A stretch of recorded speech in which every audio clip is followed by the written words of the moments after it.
This is the Transformers Generations Studio Series number 43 from Transformers Age of Extinction Voyager class KSI Boss.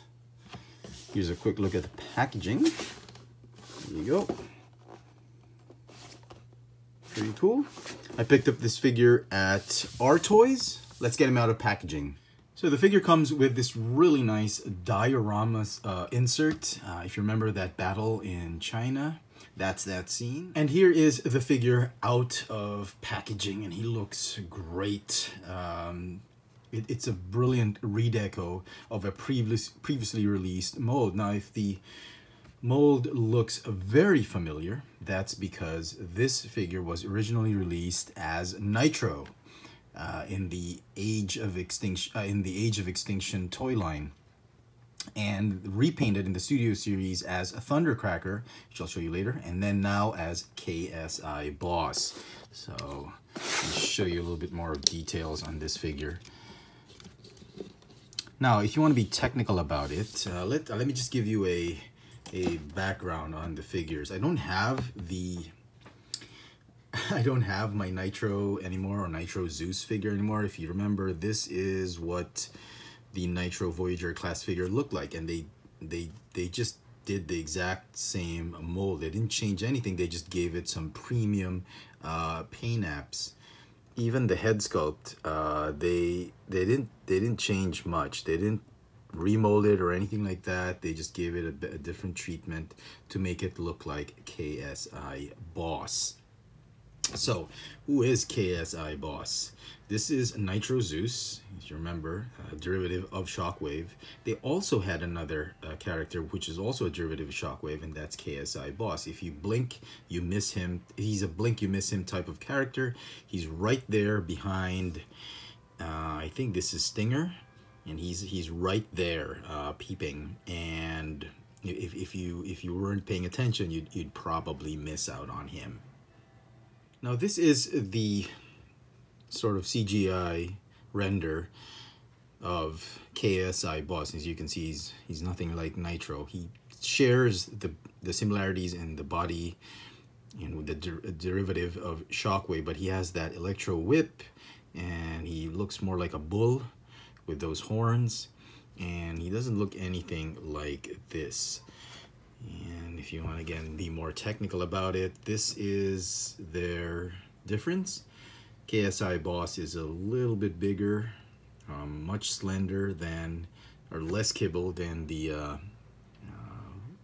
Nitro Zeus character, who's got all these punk and steampunk type of weapons and chains and all that. Well, he has more smoother type of weapons and kibble, and he's a little bit taller. So is this KSI Boss? I think technically it is Nitro Zeus in KSI Boss colors, which, you know what, okay. I think for all intents and purposes, Hasbro was just trying to make up for their previously released Nitro Zeus or Nitro figure. This is a better version of that Nitro figure, I think, and they wanted to give us a premium version of that figure, much like what they did with the Cogman figure. So you know, that's great, that's all well and good, but I think they shouldn't have called him a KSI Boss, and they should have just kept him as Nitro. Maybe through, I don't know, copyright issues or whatever, they had to call him KSI Boss, and just to give another character, since they're reusing the mold, so you could keep that Nitro figure in your collection. But if they were really serious in making this one a KSI Boss, they could have easily remolded this head, giving us a new mold, much like what they did with Thundercracker. And instead of just repainting that Nitro head sculpt, they could have just given us a new one with the horns right here. And yeah, that would have been really awesome. They didn't have to give us the whip, the electro whip. That would have been a nice add-on as well, but just the head sculpt remold would have been really, really nice. And speaking of Thundercracker, here he is, side by side with KSI Boss. It's the same mold, it's just different head sculpt. And like I said, they could have changed the head sculpt with this one. They could have easily changed it with this one, but they didn't. Let's look at the details of the figure in general. And look at that. Really, really liking this premium sort of metallic gunmetal gray or lighter shade of gray, metallic gray that they put on him. And very nice. Hasbro did not scrimp on that paint detail. Very, very nice. Not a big fan of the sort of mustard gold on his head and on the face sculpt. It's okay. As you can see, there's a lot of details on the chest, on the legs. Look at that finish. Very, very nice. I'm just really liking this. I'm liking what they did with it. On the back, you can see a lot of the, there's still some paint apps here and there. I love the color choice for this one. There's gray plastic here, the darker type of gray plastic. I really liked it. So as I said, the head is still removable. It still retains the same gimmick it has with the original Nitro mold. Yep. And yeah, I'm really liking. I like what they did with this one. So if you did miss out on that Nitro mold from the Age of Extinction line and you're trying to hunt it down, you don't need to. This is, I think, a good substitute for that figure, and he looked great on your Age of Extinction shelf. Now, articulation and transformation is the same as Thundercracker, same as that Nitro figure, so I'm not going to show that off. I'm going to show them off in alt mode. All right, so like I said, the transformation is exactly the same. If you weren't happy with the transformation of the Voyager class Nitro from Age of Extinction, they're not going to be happy with this one.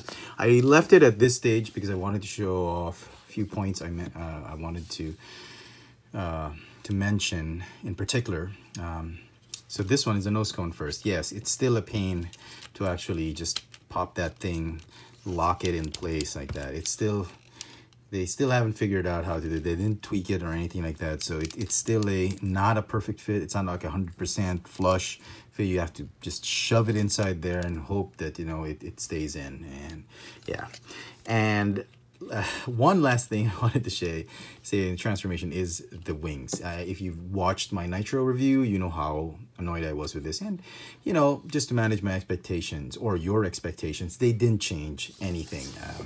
It's still the same, wonderfully engineered with the same tolerance clearance issue that you had with the Nitro figure. So without further ado, let me just get on with the chaotic transformation of this figure. So pop it right here, like that. Okay. Yep. And go here like that.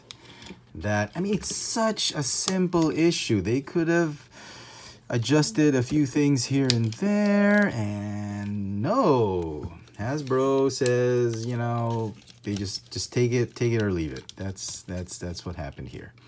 So, yeah. Just okay. Make sure everything's in place. The other wing, for some reason on my copy of the figure, it's very loose on this joint where it hinges. It's very loose. It loves to pop off.